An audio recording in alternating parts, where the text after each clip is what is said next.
আজি 21 মাৰ্চৰ পৰা 23 মাৰ্চলৈ তিনিদিনীয়া কাৰ্যসূচীৰে নগাঁও জিলাৰ ৰহা মোলানকটা শ্ৰী শ্ৰী কাংখপাৰ সত্ৰৰ বৰনামঘৰত অখণ্ড ভাগৱত পাঠ আৰু ব্যাখ্যা কাৰ্যসূচী অনুষ্ঠিত হয়।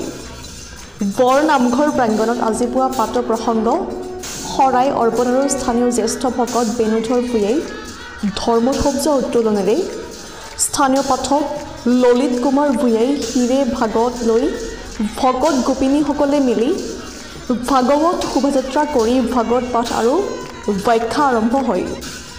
বেদৰ আধাৰত ধৰ্মীয় পৰম্পৰা ৰক্ষা আৰু ৰাইজৰ শান্তিৰ উদ্দেশ্যে আয়োজন কৰা অনুষ্ঠানত আজি অলেখ ভক্তপ্ৰাণ ৰাইজ অৰ্থাৎ বৈষ্ণৱী অংশগ্ৰহণ কৰি হৰিনামৰ ধ্বনিৰে উত্তাল কৰি এক ধৰ্মীয় পৰিৱেশ গঢ়ি তোলে সমগ্ৰ অঞ্চলটোত।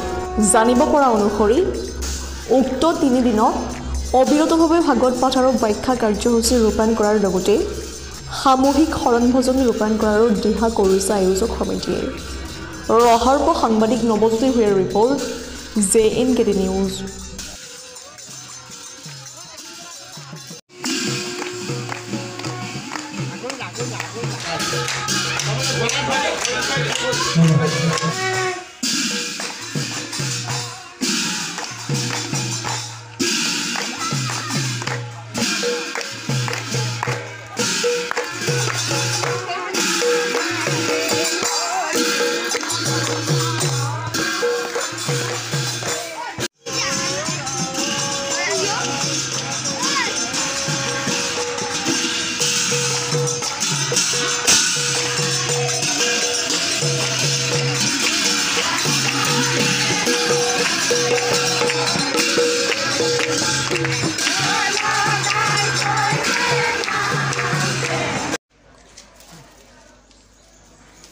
শ্ৰী শ্ৰী কাংখপাৰ সত্ৰৰ এইবাৰ আমাৰ অষ্টম বাৰ্ষিক মহাভাগৱত পাঠ আৰু ব্যাখ্যা অনুষ্ঠানটো আমি ইতিমধ্যে আৰম্ভ হৈছে।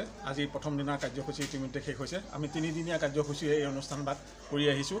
আমাৰ এখন ঐতিহ্যমণ্ডিত সত্ৰ আছে, শ্ৰী শ্ৰী কাংখপাৰ সত্ৰ। এই সত্ৰতে আমি বিভিন্ন জাতি জনজাতি সকলোকে একলগ হৈ পেলাই আমি মহাভাগৱত পাঠ কৰোঁ আৰু সকলোৱে শ্ৰৱণ কীৰ্তনৰ মাজেৰে এই তিনিটা দিন পাৰ কৰোঁ।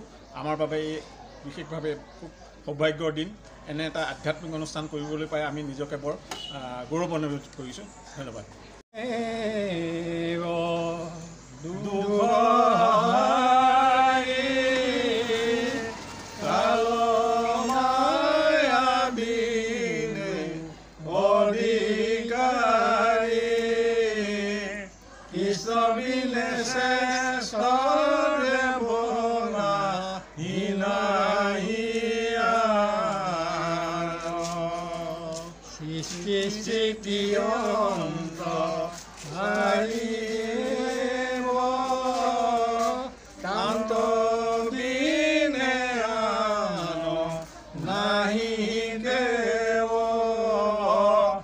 জানিবা বিষ্ণু হে সমস্ত জগতে ৰাম জানিবা বিষ্ণু হে সমস্ত